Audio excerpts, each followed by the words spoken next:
Today I'm going to show you how to make a table in Elementor step by step, even if you've never built one before. This is a super useful skill if you want to display pricing, compare features, organize data, or make your pages look much more professional. And the best part is, we'll do it using a simple table widget inside Elementor with Essential Addons. If this tutorial helps you out, make sure to hit the like button and subscribe for more WordPress and Elementor tutorials just like this.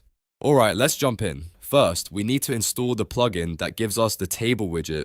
Inside your WordPress dashboard, go over to Plugins, then click Add New. In the search bar, type Essential Addons for Elementor. Once it appears in the results, click Install, and after that, click Activate. This plugin adds extra widgets to Elementor, including the data table element we need for this tutorial. After activating the plugin, look at the left sidebar in WordPress and click on Essential Addons. This opens the plugin settings area. From here, go to the Elements tab. Now scroll down until you find Data Table. If you want to make things even faster, you can also click Enable All Elements, but for this tutorial, just make sure the Data Table option is turned on.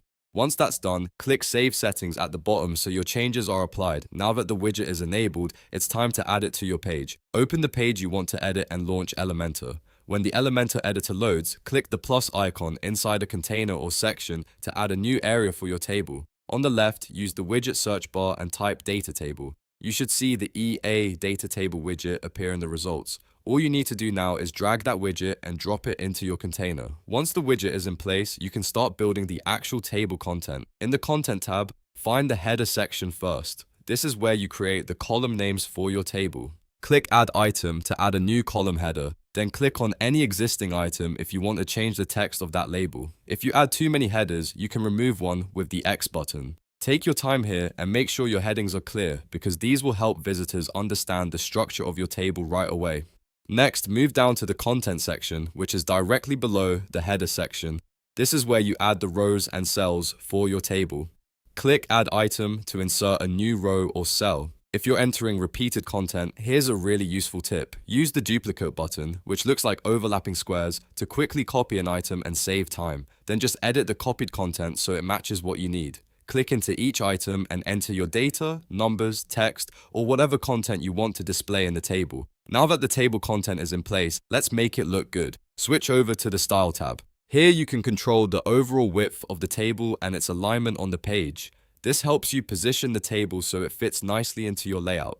If you want the table to feel balanced and clean, this step is really important. For the top row, open the Header Style section. This is where you can change the background color, text color, and typography of your header row. A strong header design makes the table easier to read and helps important labels stand out. For example, you might use a bold background color with white text for a modern look. Then open the Content Style section to customize the body of the table. Here you can adjust the row colors, typography, spacing, and more.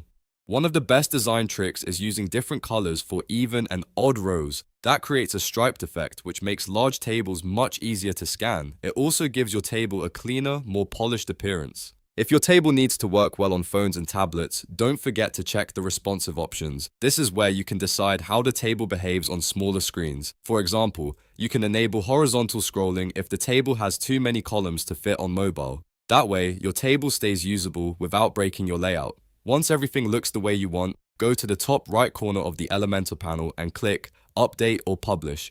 That saves your changes and makes the table live on your website.